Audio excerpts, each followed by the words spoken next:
Usap-usapan ngayon sa social media ang balitang muntik nang magkasuntukan sina Kyle Echari at Daniel Padilla sa ABS-CBN Ball 2025.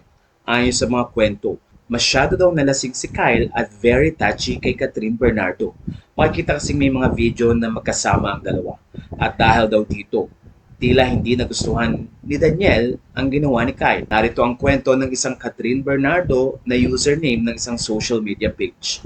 Ganap sa Star Magic Ball kagabi, muntik magsuntukan si Kyle Echari at Daniel dahil sa sobrang lasing ni Kyle. Medyo bastos na ang hawak at yakap niya kay Catherine, kaya si Daniel galit na pinatanggal ang kamay at pagkayakap nito kay Cap.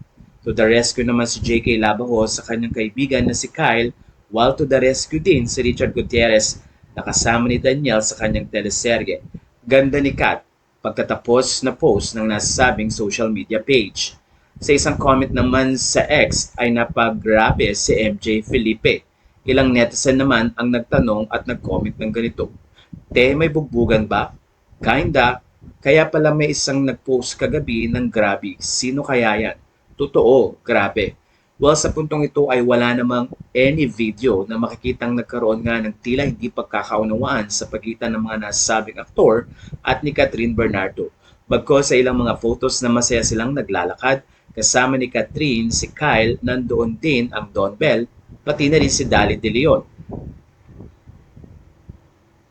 Makikita rin ang photo na very happy din si Piolo Pascual kasamang mga kaibigang sina Kyle at iba pa. Kaya naman sa puntong ito, ayon sa mga netizen, parang ang hirap isipin na magkakaroon ng issue sa pagitan ng mga nasabing aktor dahil reunion nga ang ABS-CBN Ball. Ilan sa mga store na ipinahayag ni Charo Santos at Corina Sanchez ay ang pagkakaroon nila ng time na makasamang muli ang isa't isa, although magkakalayo na sila at nagtatrabaho sa iba't ibang network. Pero doon, nagsisilbing isang reunion place ang ABS-CBN Ball na nangyari ngayong 2025 na kung saan ay makikitang naggugwapuhan at nagagandahan ang mga kapamilya star. Umaasa naman ng mga netizen na hindi totoo ang nasabing balita at maging mas maayos ang relasyon nila sa bawat isa.